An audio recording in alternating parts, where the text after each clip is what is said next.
ಎಲ್ರಿಗೂ ನಮಸ್ಕಾರ. ಪ್ರದತ್ತ ಯೂಟ್ಯೂಬ್ ಚಾನಲ್ಗೆ ಸ್ವಾಗತ. ನಾನು ಪ್ರಜ್ಞಾ ಭಟ್. ಇವತ್ತು ನಾನು ಸ್ಥಳೀಯವಾಗಿ ಕಾಣಸಿಗೋ ಹುಲಿ ಮೀಸೆ ಹೂವಿನ ಬಗ್ಗೆ ಹೇಳ್ತಾ ಇದ್ದೀನಿ. ಇದನ್ನು ಸ್ಥಳೀಯವಾಗಿ ಹುಲಿ ಮೀಸೆ ಅಂತ ಹೇಳ್ತಾರೆ. ಯಾಕೆ ಅಂತ ಗೊತ್ತಾ?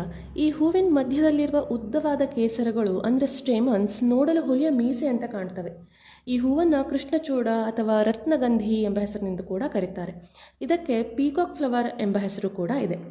ಈ ಹೂವು ಕೆಂಪು, ಹಳದಿ, ತಿಳಿ ಗುಲಾಬಿ ಹಾಗೂ ಕೆಂಪು ಹಳದಿ ಮಿಶ್ರಿತ ಬಣ್ಣಗಳಲ್ಲಿ ಕಾಣಸಿಗುತ್ತೆ.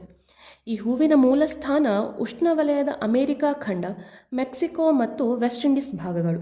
ಸಸ್ಯಶಾಸ್ತ್ರದ ಪ್ರಕಾರ ಇದು ಫ್ಯಾಬಸಿ ಕುಟುಂಬಕ್ಕೆ ಸೇರುತ್ತೆ. ಈ ಹೂವಿನ ಹೆಸರೇ ಸೂಚಿಸುವಂತೆ ಕೃಷ್ಣಚೂಡ ಇದು ಶ್ರೀಕೃಷ್ಣನ ಶಿರೋಲಂಕಾರಕ್ಕೆ ಸಂಬಂಧಿಸಿದ್ದೆಂದು ಹೇಳಲಾಗುತ್ತೆ. ರತ್ನಗಂಧಿ ಎಂಬ ಹೆಸರು ಅನೇಕ ಸಾಹಿತ್ಯಿಕ ಕೃತಿಗಳಲ್ಲಿ ಹೇಳಿದಂತೆ ದೇವಿಯ ಆರಾಧನೆಗಳಲ್ಲಿ ಮತ್ತು ವಿಷ್ಣುವಿನ ಅಲಂಕಾರದ ವರ್ಣನೆಗಳಲ್ಲಿ ರತ್ನಗಳಂತೆ ಹೊಳೆಯುವ ಸುಗಂಧಿತ ಪುಷ್ಪಗಳು ಎಂಬ ಅರ್ಥದಲ್ಲಿ ಇದರ ಉಲ್ಲೇಖವಿದೆ. ಇದು ಪ್ರಾಚೀನ ಕಾಲದ ಮೂಲ ಭಾರತೀಯ ಸಸ್ಯವಲ್ಲದಿದ್ದರೂ ಅದರ ಸೌಂದರ್ಯದಿಂದಾಗಿ ಕಳೆದ ಕೆಲವು ಶತಮಾನಗಳಿಂದ ನಮ್ಮ ಧಾರ್ಮಿಕ ವಿಧಿವಿಧಾನಗಳಲ್ಲಿ ಮತ್ತು ದೇವರ ಅಲಂಕಾರಗಳಲ್ಲಿ ಅನಿವಾರ್ಯ ಭಾಗವಾಗಿ ಹೋಗಿದೆ.